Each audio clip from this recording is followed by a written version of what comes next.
this tutorial, you will need some cardboard, even an old cereal box would do, or some paper, some paints, and possibly some marker pens.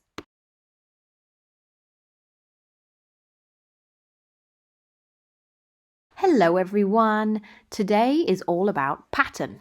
So I'm going to be showing you how to use pattern in your artworks to add a whole extra layer of interest, or even just as the interest itself. Sometimes we can just do pattern on a piece of paper and create a super cool artwork just like that.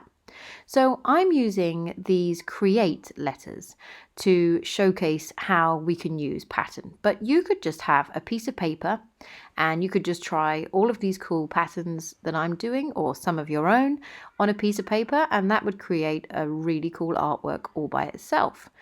Now, I made these letters with my art students when we were still in class, and we just cut these letters out from corrugated cardboard. So that's just thick brown cardboard.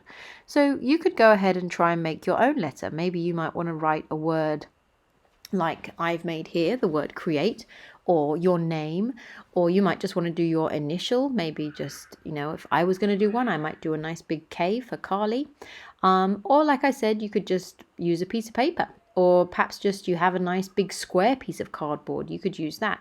I like to sometimes use cardboard when painting because it's a really good alternative to having something a bit more substantial like a canvas perhaps. Canvases can be expensive and maybe you don't have those at home, but once you've painted a piece of cardboard, it can look pretty cool and almost just as great as a canvas would.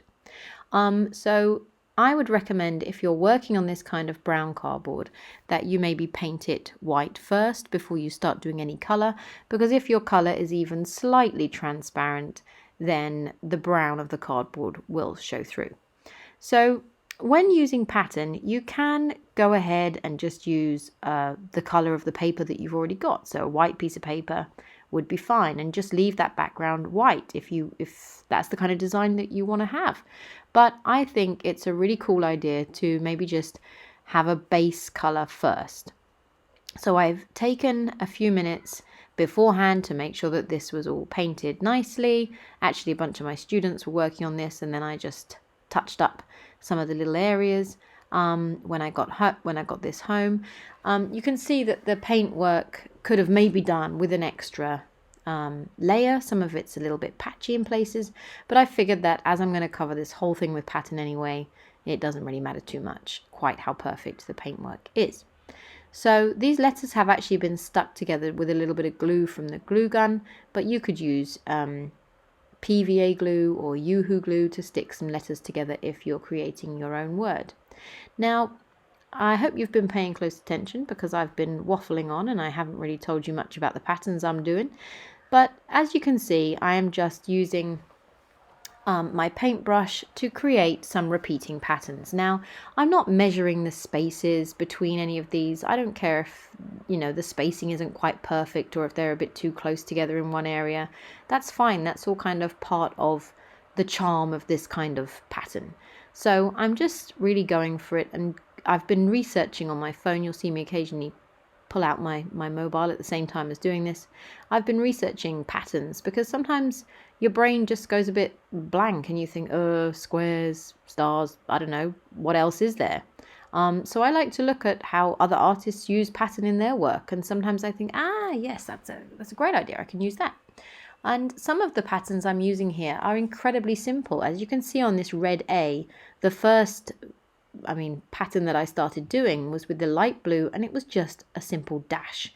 It was pressing down hard and then lifting up lightly, pressing down hard and then lifting up lightly. And that was literally all it was. There was no extra, fuss over that. It was super duper simple. So you can really just think of any kind of pattern at all. Even here, look, this is just a light greenish blob. That's it.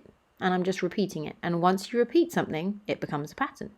So I'm looking at these little sort of double dashes that I've got on there. They're sort of a dark aqua green. And I'm just going to add a lighter green dash on the bottom part, just to give it an extra layer of depth. Now what I'm doing once I've got a color on my brush is I'm looking at all of my letters and just seeing if I can use that color in more than one place, because it saves having to wash your brush about 500 times if you tackle several areas all at once. If I use a bit of yellow on my E and then a bit later I decide I want yellow again, I maybe have to squeeze the paint out again, maybe it's already dried up and my brush has to be washed again. So just for ease, if you've got orange on your brush, have a look around and say, right, can I use this in any more places? So I'm using some simple crosses here, just some open circles on the R that just look like big O's. And I'm also using paint to just flick on each of these. So I've actually made sure by the time this was finished that each and every letter has got some area of flicky paint. You don't have to do that, and it's quite messy, so make sure that you cover the area first if you choose to do that, but I just think it gives it another nice dimension. So I'm using some simple little rainbows, some little dotted lines. I'm also going to add some more detail at the end of this tutorial with paint markers. So if you have paint markers, if you're lucky enough to have some of those lying around at home, you could use those. Some marker pens will also work well on a painted surface, but try those out first in a small area, because some marker pens just seem to dry out really quickly if you use them on a painted surface, and then you've ruined your marker pen just for the sake of one project. You could also use oil pastels on the surface of this, because oil pastels always work well on a painted surface once it's dry, of course. Even wax crayons might add a little bit of texture.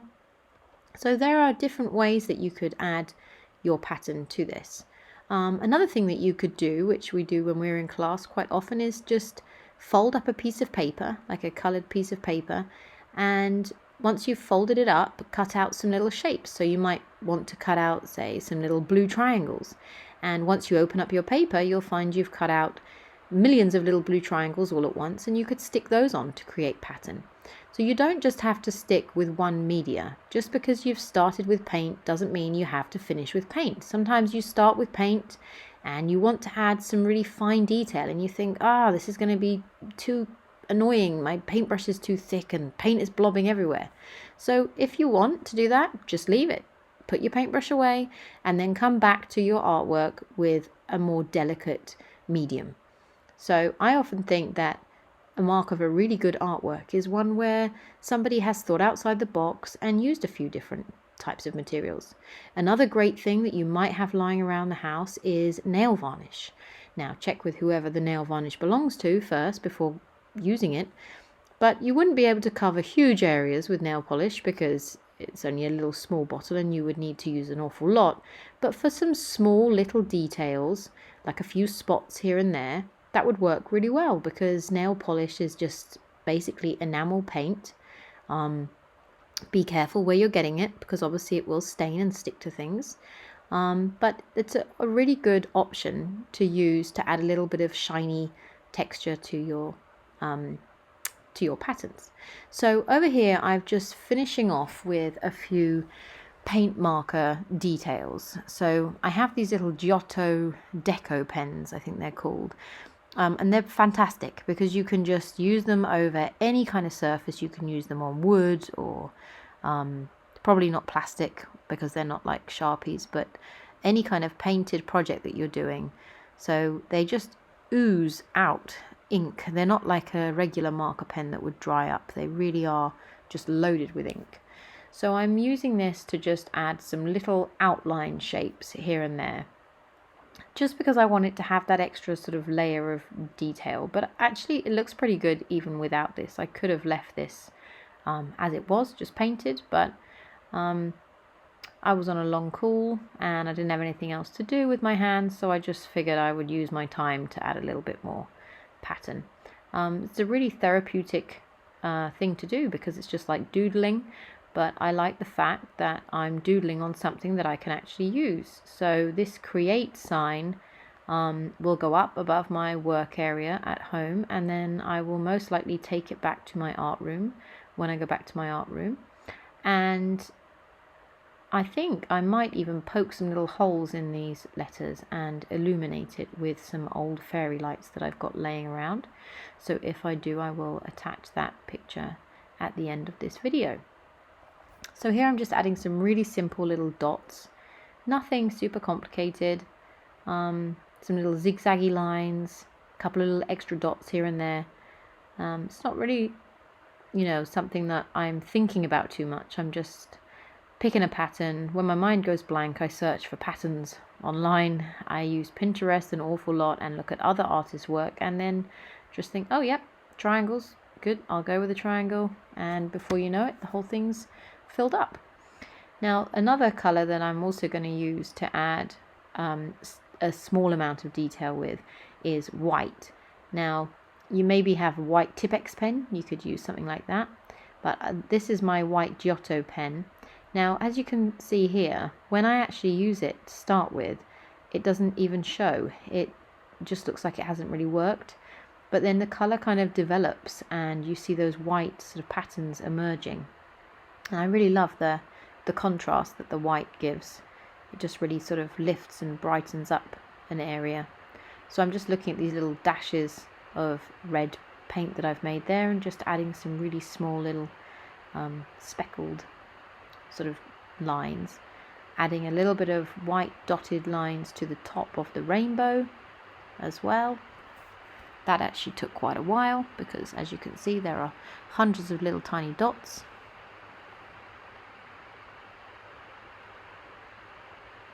So like I said, I was on a very long call at this time, so you can see me gesticulating away with my hands while I'm doing this, but doing pattern is kind of not a task that I think about an awful lot. You can just do it almost in your sleep. So this kind of pattern could be used in so many cool ways, apart from just for a piece of artwork or for these cardboard letters. You could use this same technique on a ceramic plant pot, for example, just to really jazz that up. It would make a really nice gift for somebody. If you've got a little wooden box or maybe an old shoebox, what I would say is just make sure if you're using something like a shoebox and it's covered in patterns or color, that you go over that with proper white, maybe household paint first, so that you've got a nice clear background to begin with. So this is how the letters look close up when they're finished. I'm pretty pleased with these patterns. I think they look really cool. I hope you will give it a go and try and add pattern on something at home. And don't forget to send me your artworks. I love seeing what you guys create. Please subscribe to my YouTube channel where you will find lots more fun videos to do. You can also find me over at carlyart.org where I have a whole online art school just waiting for you.